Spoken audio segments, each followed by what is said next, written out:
everybody, this is Chrissy at Finding Faith in Fiction, and in today's video I'm going to be sharing my review of the first book that I read for the Christian Fiction Fairytale February Reading Challenge.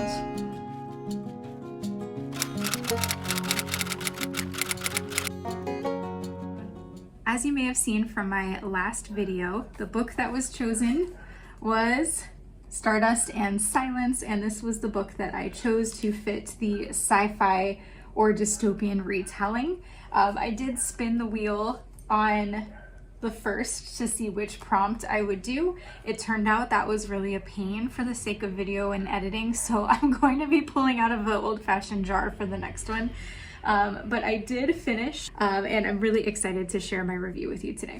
I'd like to start out by saying, first of all, how beautiful is this cover? I know it's in black and white because I'm on a paperwhite, but oh my goodness, the illustrations are so pretty, and in color online they're even more pretty. I was so impressed with the illustrations throughout the whole book. The fonts are pretty. It's just a pretty book. This is one, I don't know if she has these in hardback. I would love to buy this set of 3 books in hardback. If not, I'll get them in paperback because I want them, but these would be ones I would kill to have in hardback. So here is a map of the galaxy where the story takes place. I thought that was really cute to help you kind of keep track of where they're at. Each chapter has a little pirate ship, space pirate ship. I don't know if that's the right term. And then there was one more illustration that was just so pretty. I think there was even more actually. There was a couple throughout. But yeah, I know we're not kids and our books don't have illustrations throughout anymore, but I like having some illustrations throughout. It's whimsical. Okay. This one is like kind of the transition from the first part of the story into the later part of the story. Isn't that so cool? How the ship is like flying through, is it a nebula? I don't know. The galaxy. It's flying through the galaxy. Yeah, so I really loved the illustrations in the book, just so nicely done and such a nice touch to add to the story as well. For the story itself, wow. Okay, so I had seen this series of books, but honestly, the one that always kind of caught my attention was the one with the dragons on it, and I think the pink roses, the one that's supposed to be like the Sleeping Beauty retelling. That's kind of the one I always like noticed, I guess, when I saw this series on different things. And I knew like, okay, that one's like a Sleeping Beauty retelling. For some reason, I never paid close attention to the Stardust and Silence one, and I just didn't really know what it was a retelling of. I never like zoomed in on the cover enough to pay attention. So when I found out that it was a flipped gender Little Mermaid retelling set in space, I was like, this sounds weird. And you might not know this about me, but if I say something's really weird, that's probably a great compliment. So I hope nobody will take that as a negative, but I was just like, this is like a very strange idea. And I'm very curious and intrigued how this is gonna go. So when I decided on version 3 for the challenge and it had the dystopian and sci-fi prompt, I was like, oh, you know what? That Little Mermaid in space would fit perfect for sci-fi. I know it's technically classified as fantasy, but if it's in space, per the genre of sci-fi, it also can lend itself there. So I'm going with that. But I started reading this book thinking this is going to be fun.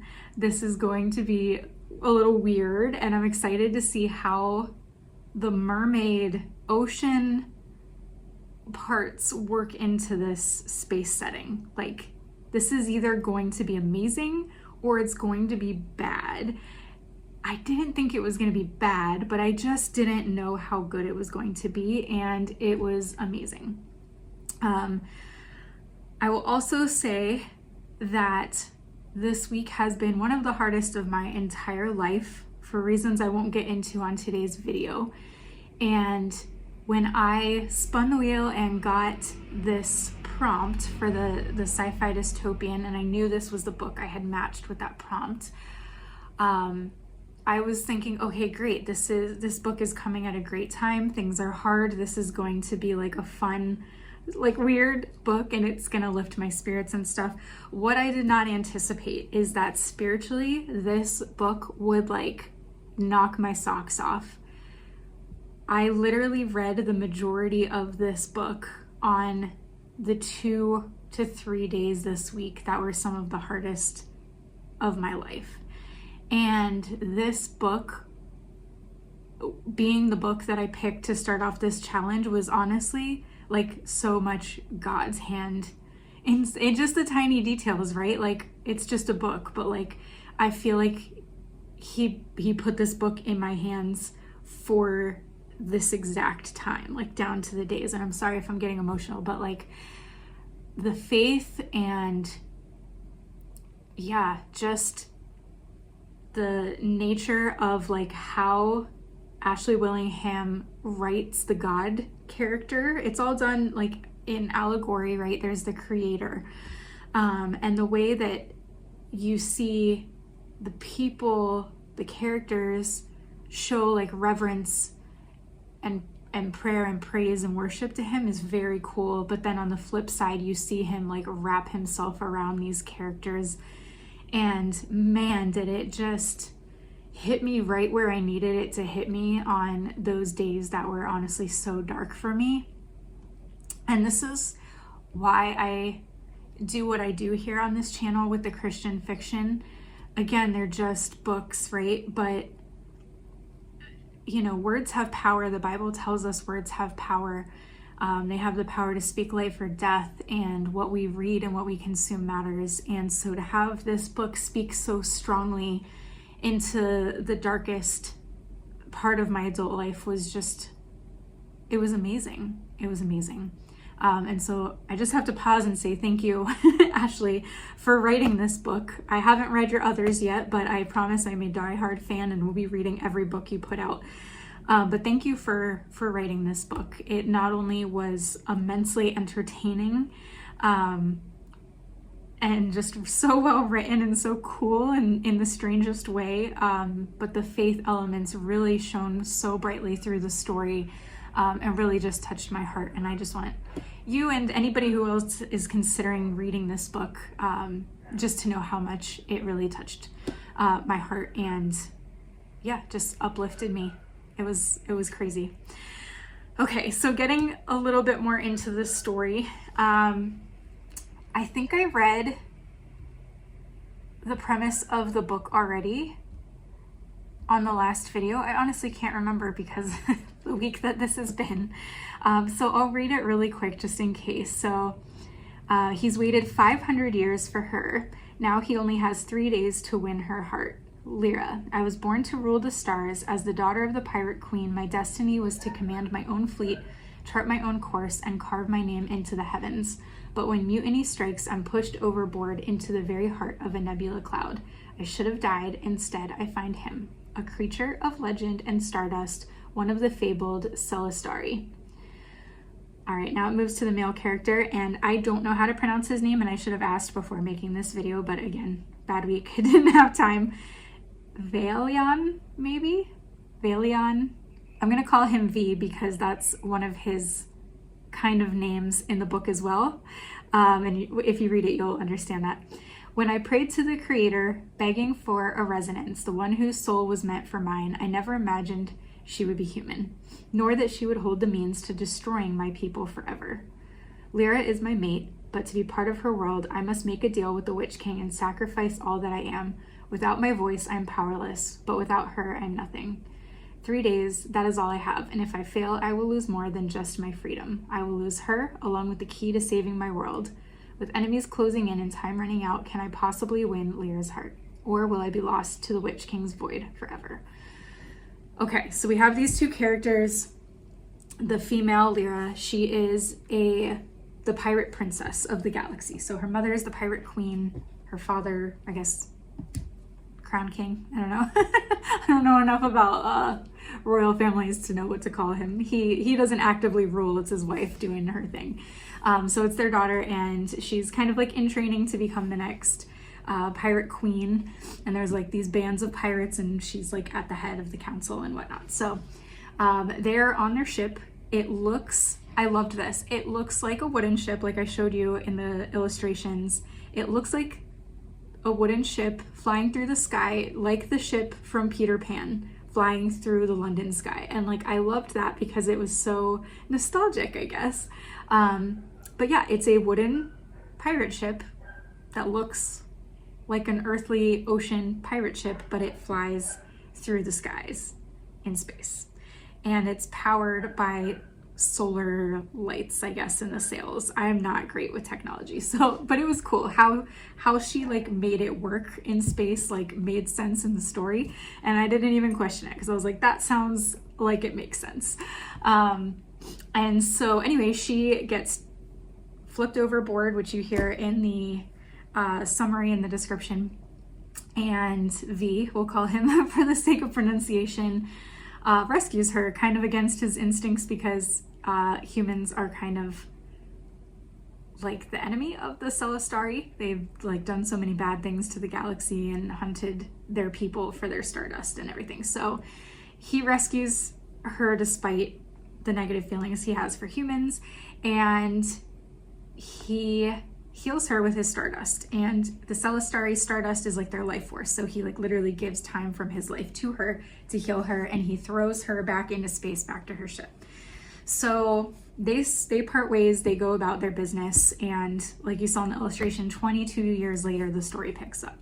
Now V is crown prince of the 𝒮𝓐𝓕 kingdom, so his mother is the queen of their people, and they are kind of protectors of the place in the galaxy where the creator's presence resides. It's called the Star Well, and they're trying to protect that and make sure these other creatures in the galaxy can't get there.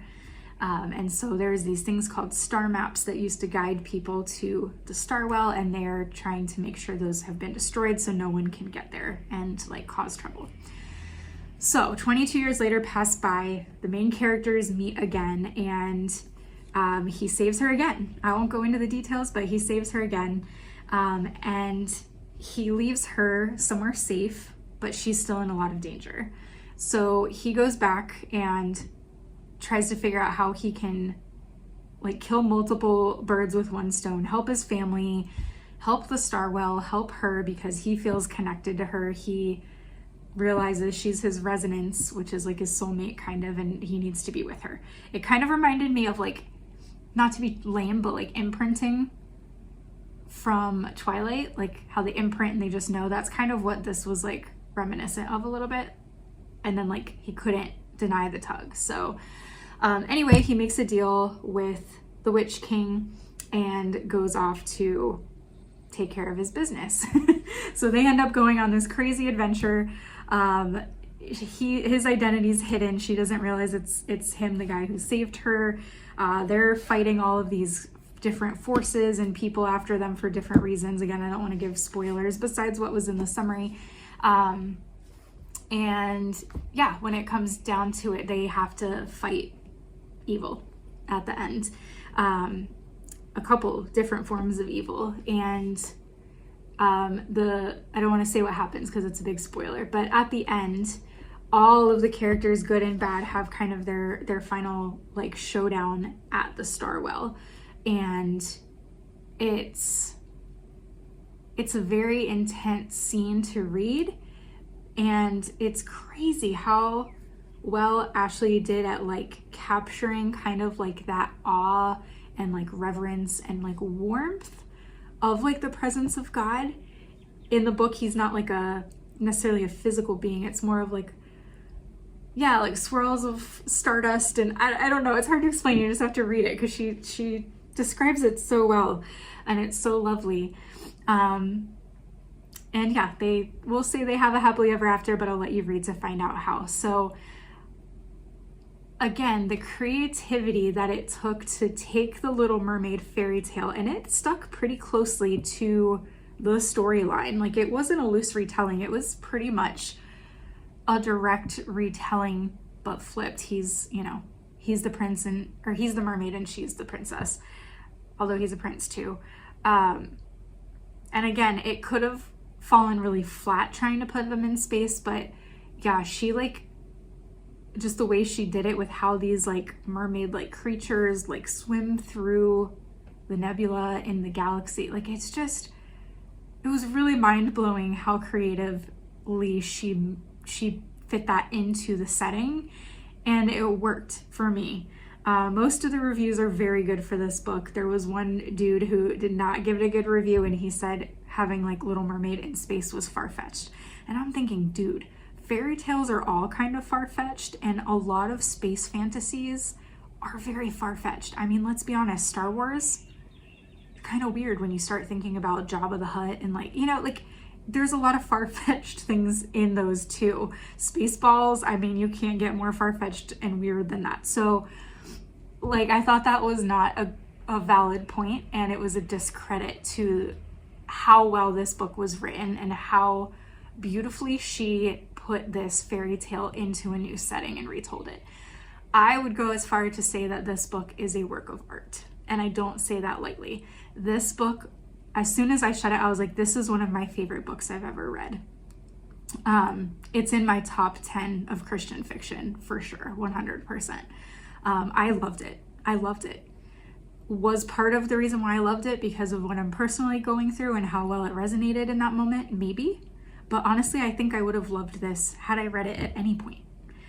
So yeah, this was a 5-star for me.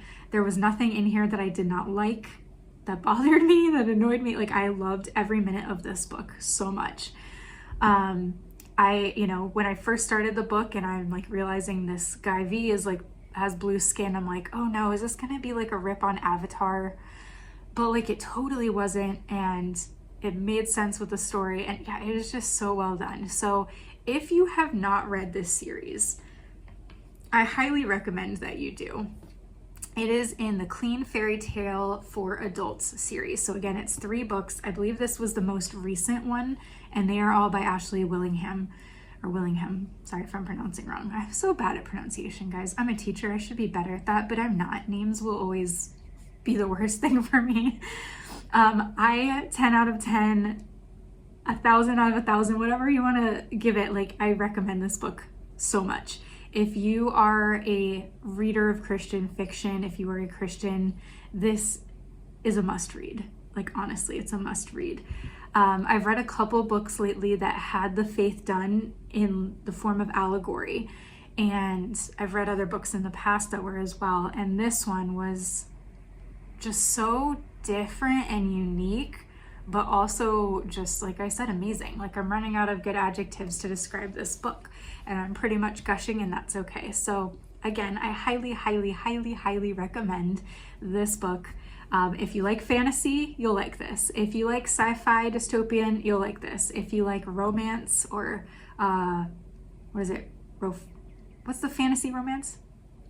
I can't think of the name. I feel so stupid. What is it? Rofantasy? I don't know. Whatever that word is, y'all know what I mean.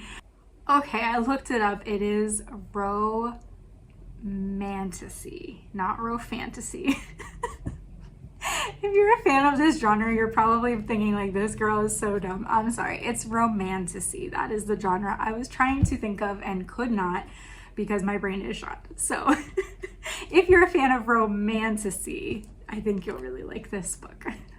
Whether you like fairy tale retellings, whether you like a very faith-filled read, like, this ticks all of the boxes for all of those things. So even if you don't love all of those kind of genres or subgenres of Christian fiction, like, something about it will appeal to you most likely because it kind of ranged all of those subgenres. So again, definitely worth a read. Put this on your TBR. You know, if you need uplifting, this book is for you. It's so good. It's so good. Okay, with all of that being said, thank you for listening to my gushing. It's rare that I gush this intensely, but it's well deserved. I'm gonna go ahead and grab a new prompt out of the jar, and whatever I pull out of here will be the prompt that I use for my second book, and I'll tell you what that will be based on what prompt it is. So again, the first one that I just finished was Sci-Fi or Dystopian Retelling, and this one, oh, fun. Rapunzel Retelling. Okay, I'm not gonna say Rapunzel is like one of my favorite fairy tales, but my daughter loves Rapunzel, so I'm excited. I'm excited to read this. So let's see. The book that I chose for Rapunzel is Entanglements by Rachel Macmillan. This is a novella, so it is a shorter length, so it should only take me a day or two to read this.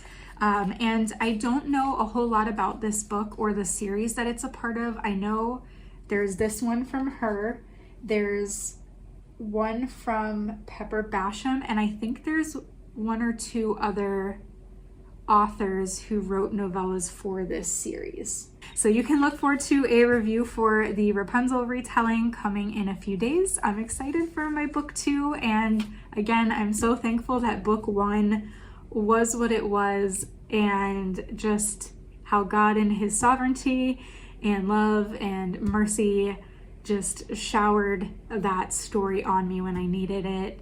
Just such a great moment. I loved it so much. I hope everybody is enjoying this challenge so far. Again, if you're joining along, please comment either here on YouTube or over on Instagram. Let me know what you're reading for the challenge, which prompt, which books. I would love to hear from you. The company is much appreciated.